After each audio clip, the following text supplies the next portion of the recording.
काल भिगवण शहरातून एका हिंदू मुलीचं अपहरण करण्यात आलेलं आहे। तिच्या आईच्या आणि भावाच्या डोळ्यामध्ये चटणी टाकून त्या मुलीला पळवून घेऊन ती मुलं दोन गेलेली आहेत। तर या संदर्भामध्ये आज 4 वाजता भिगवण येथे हिंदू जन आक्रोश मोर्चाचं आयोजन केलं आहे। पोलीस प्रशासनसुद्धा अत्यंत टोकाचा प्रयत्न करतं आहे। आज सकाळी पुणे ग्रामीणचे SP माननीय गिल साहेब यांच्याशी बोलणं झालं आहे। राज्याचे मुख्यमंत्री माननीय देवाभाऊ यांच्याशी बोलणं झालं आहे आणि आता सांगली SPनी पण मला या विषयावरती बोलावलं होतं। SP ऑफिसला गेल्याच्या नंतर आपल्या कोल्हापूरचे IG माननीय सुनील फुलारी साहेब यांच्याशी चर्चा झालेली आहे। पोलिसांनी 6 वेगवेगळी पथकं नेमलेली आहेत आणि त्या मुलीचा शोध सुरू आहे।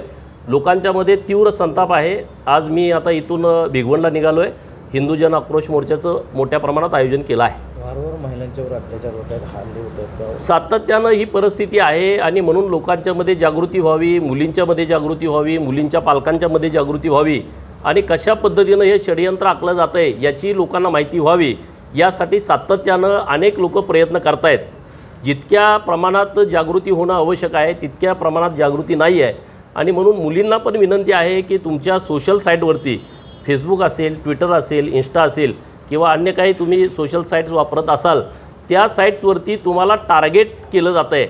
10 मुलं या मुलींना नावं बदलून हिंदूंची नावं घेऊन किंवा वेगवेगळ्या डीपी ठेवून त्यांना फसवलं जातं आहे। तर मोठ्या प्रमाणात जागृती होण्याची आवश्यकता आहे, आम्ही ती करतो आहे। पोलिसांनाही आव्हान आहे, विनंती आहे की असे कुठं प्रसंग घडत आहेत तिथं तुम्ही आईवडिलांचं ऐकून घेतलं पाहिजे, त्यांना बोलण्यासाठीचा जास्तीचा वेळ दिला पाहिजे आणि त्या मुलीचं मतपरिवर्तन करण्याच्या दृष्टिकोनातून मदत केली पाहिजे।